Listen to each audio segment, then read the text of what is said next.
The People's Countryside Environmental Debate Podcast. The People's Countryside Environmental Debate Podcast. The People's Countryside Environmental Debate Podcast. The People's Countryside Environmental Debate Podcast.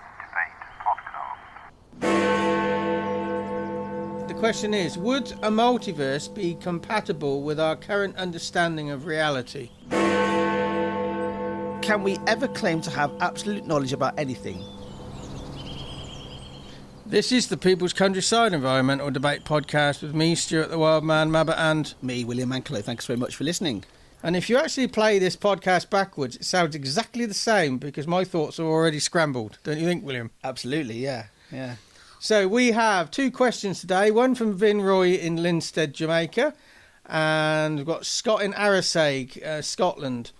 Both returning listeners sending questions for us to conversate around. We don't see them before we press play. We come in cold like you, and then just explore from the ground up. There are plenty of people often say, "Oh, you should be the go-to experts." There are enough go-to experts out there spouting their tosh. We don't need to be doing it. And we approach these questions, as you say, Stuart, about from you'll hear them at exactly the same time as we hear them. And a lot, there is environmental in our podcast title.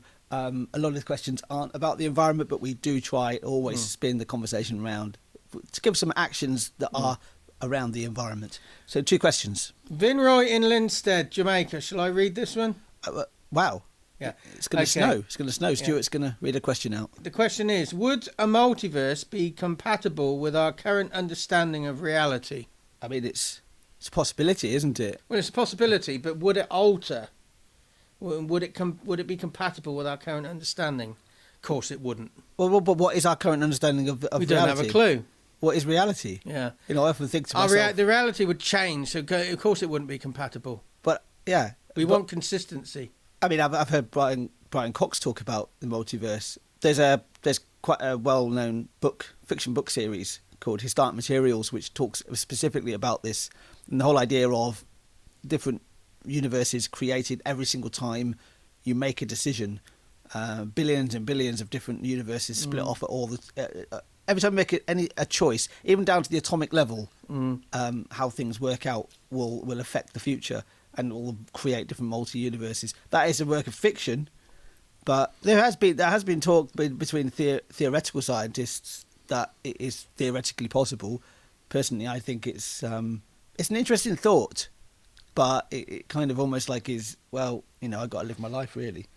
Okay, so that brings us on to the environmental angle. We have to change the way we are, but we still have to live our life in these interesting thoughts. So it's also an unknown. In some way, yeah, in some way. And we don't really know what our own reality is. But we can feel what reality might be like. There are senses. We know when something feels good, when something doesn't feel good. That's a form of reality. It may not be the whole reality. So I think when you're making decisions out there, the way you live your life, does it feel good? If it does, if it gives you a warm feeling, it is sustainable. But if it's giving you an ego boost, it may not be as sustainable. I don't know. I don't think it's that black and white. Okay. Because when you can have a nice drink of beer and it makes you feel good, right? Which might not be good for the environment. So sometimes it can actually feel a little bit like you're making your life harder because you want to be more sustainable. But sometimes it's a little bit of sacrifice. You've got to make sometimes have to make sacrifices in life to be more sustainable, I would say. Does it have to be life harder to be sustainable? I think freeing and simple. I think it's more like if you're going to be changing your habits, there's always going to be some pain and pushback, because especially habits are very ingrained in you. Yeah. Can be very ingrained in you about how you actually you live and how you consume and how you do anything, right? I try to push back against my own habits. It doesn't always work out, but I try my best. But that does take effort and sometimes can be painful. So, do you think do you have doubts then that there is a multiverse? I'm open to the possibility that there is. However, I would also say that this universe that we actually inhabit right now is enough. I mean, if there are other universes, then universe I, well, then so be it. But there's so much complexity and so much stuff in our own universe that I'm more interested in. Would a multiverse be compatible with our current understanding of reality?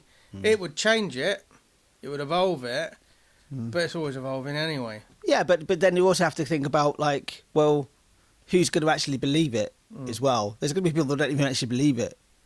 You know, we can be so polarized individually. Yeah.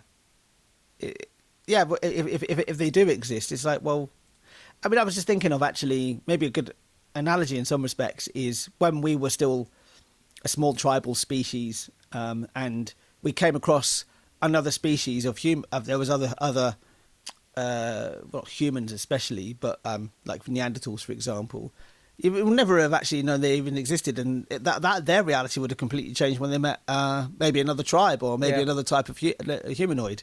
That would have been completely changed their reality, and because it was right in front of them. But if somebody came out with proof that the multiverse exists, there's like you can go, you can follow this pathway into the sky because you'll go into a different reality. It's like, okay, then that's proof, but still people wouldn't believe it. People don't believe we went to the moon, for crying out loud. Did we? So it's people don't believe it's raining sometimes. I know people who piss down my back and try and tell me it's raining, but anyway. Scott in Arisaig, Scotland. What's his question? Scott in Arisaig, yeah. So Scott, both Vinroy and Scott are returning listeners with questions.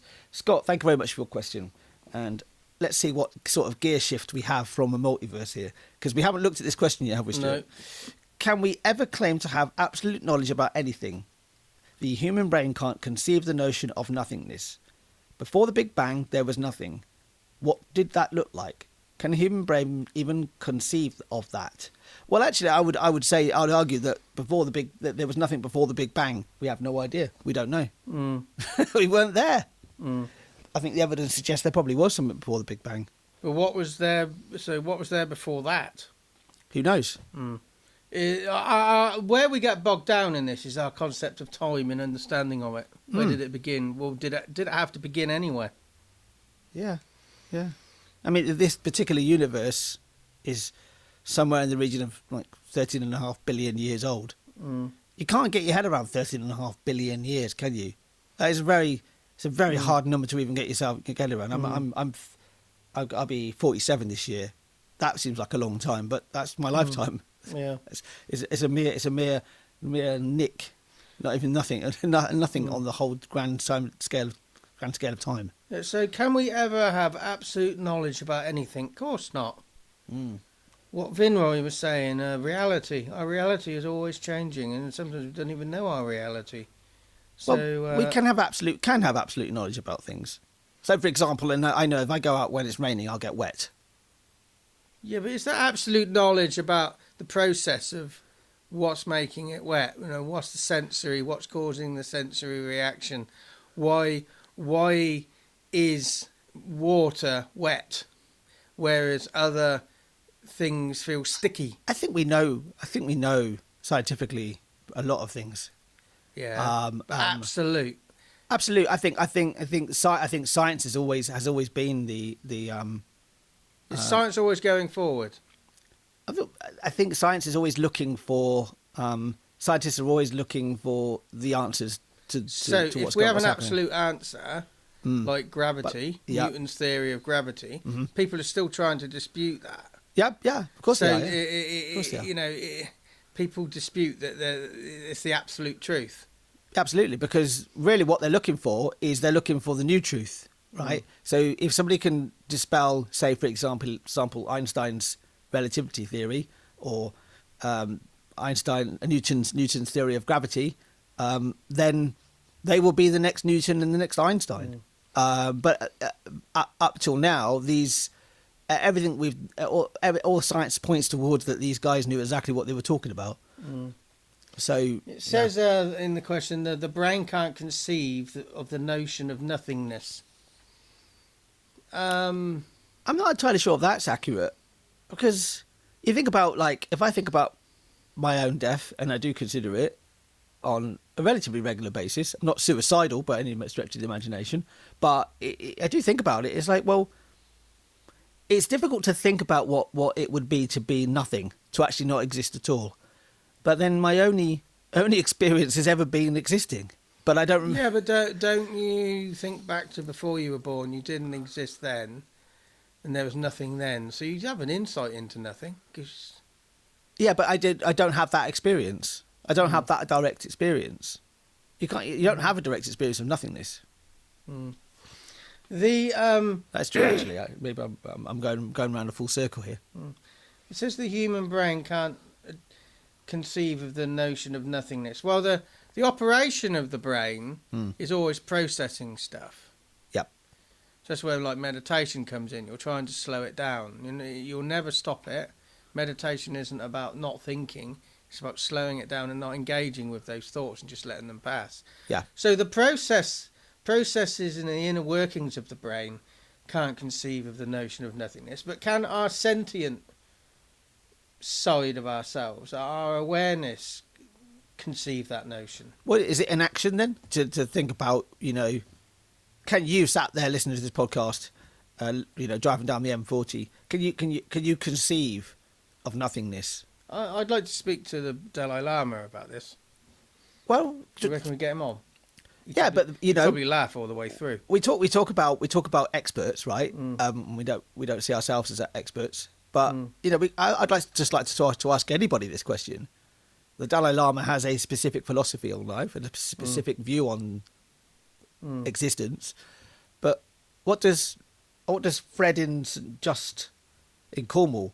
What does he think, or what does Floss in Gimli, Manitoba think about this? What does Elodie in Brittany, France think about this? What does listeners Jess in Bishop's Tatchbrook think about this? It's very easy to kind of think, oh yeah, so he'll give us, the Dalai Lama will give us a very wise and insightful answer, because he's probably, I would say, he's thought and meditated on these ideas. But I'd like to know what just anybody would think about it. The last bit of the question is, before the Big Bang, there was nothing. Well, as you've already said, was there? There might have been. Don't know. But what did that look like? Can the human mind ever conceive of that? I mean, we've got this thing called imagination, which a lot of animals don't actually have. We have this thing called imagination, and we can imagine many things. Whether it's accurate or not is entirely different. It's a bit like going back to the whole idea. We last episode we had a question about AI. We imagine quite often the worst case scenario with everything. Yeah. Sometimes when I'm flying and I'm feeling anxious, my anxious mind is actually can really catastrophize everything. So it kind of like makes me think, oh, this is, or what was that sort of sound, or what was that movement, and what's going to happen here? The thing is about aeroplanes, they tell you how to use the life belt. They put it on, and if that plane goes straight down into the sea, you're not gonna float. Wouldn't it be better to give everybody parachutes and not lifebelts? I could answer that question, but it would take me longer than. Well, no. Can I answer that? Can I ask that question directly? Yeah. I'll ask that question with a question. Why do you think they don't give parachutes? Because they take up too much room. That's right. Yep. Room, and what else? What else does the parachute? What other property does the parachute have? Don't know. Mass, weight. Okay. So extra weight. That's an issue. Also, most planes fly at something like the region of cruising altitude is at 38,000 feet. It's going to be about -50 outside, and there's the air, you wouldn't be able to breathe in that atmosphere. If you're lower down, maybe you could use them, but who's going to train the people to actually get or use the parachutes and get out at once?